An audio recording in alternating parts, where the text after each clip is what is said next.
Brooklyn Independent Television.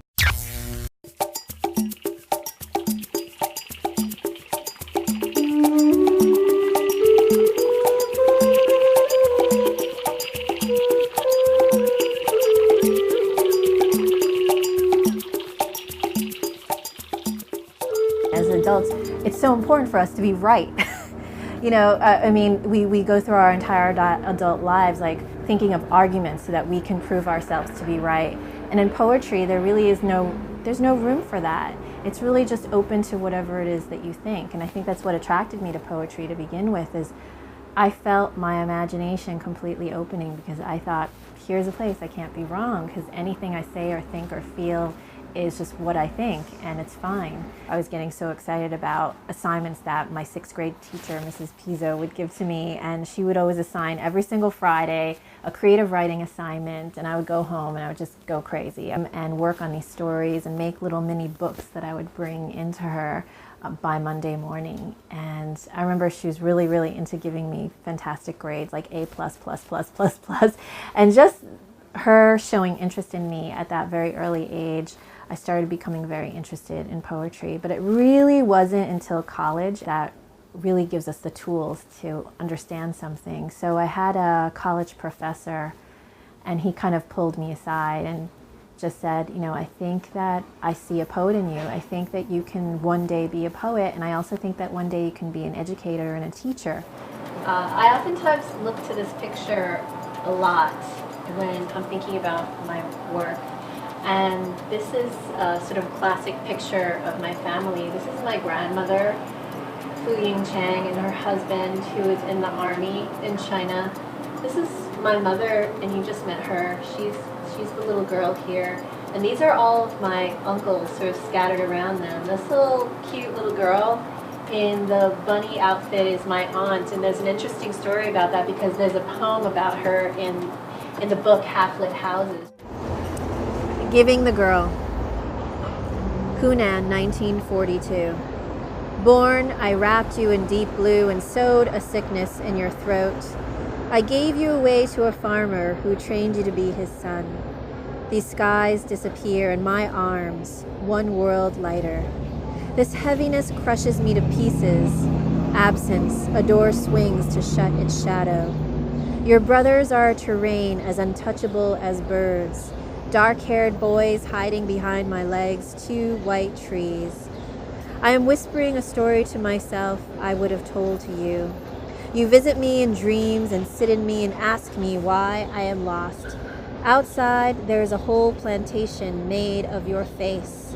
The sound of simmering, your voice calling me miles and miles. Your father lies on top of me nightly and presses me closer to the base of the house. The Brooklyn Poet Laureate kind of really makes up their own job. They kind of decide, what is it that I really want to do? And so a lot of it for me was about inclusion. So many people, when I talk to them, they say, I don't really understand poetry, I don't get poetry, I don't like poetry. And you really have to try very hard to figure out, how is poetry going to capture people's attention? How am I going to make people feel included in this world? So in this world of poetry, one of my projects would be to start early. Start people at an early age. And I'm having different established poets visiting middle schools that could really benefit from a poet coming into their class to expose them to poetry, help them to write poetry, and then ultimately have them read poetry to the public. And that way they can start envisioning themselves as writers in the world, thereby they're not as intimidated by it. Because I think that for any of us, things that we love, we're exposed to it at a very young age.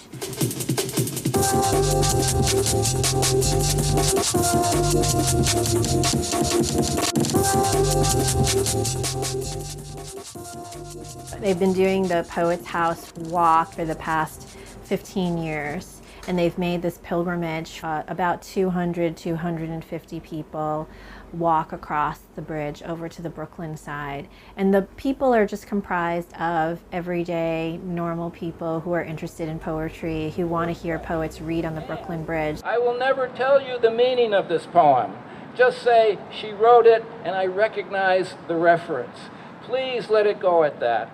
although it is all the willingness you lend to the world, as when you picked up the garbage, scattering the cool formalities of Madison Avenue after midnight, where we walked. It's just a really beautiful way of honoring the city and giving poetry a place where it's surrounded by sort of natural qualities, and to be outside and experiencing poetry probably the way that it was meant to be experienced, in this sort of very vocal way. It's not just the poetry of me or poetry by me, it's poetry of other people. So for today, for instance, I'm reading a poem by Audre Lorde, and I'm reading a poem by Vladimir Mayakovsky. As a madman enters a church or retreats to a monastery, pure and austere, so I, in the haze of evening, humbly set foot on the Brooklyn Bridge. As a conqueror presses into a city all shattered, cannons craning, tall as giraffes, so drunk with glory, higher than a kite, I cross the Brooklyn Bridge.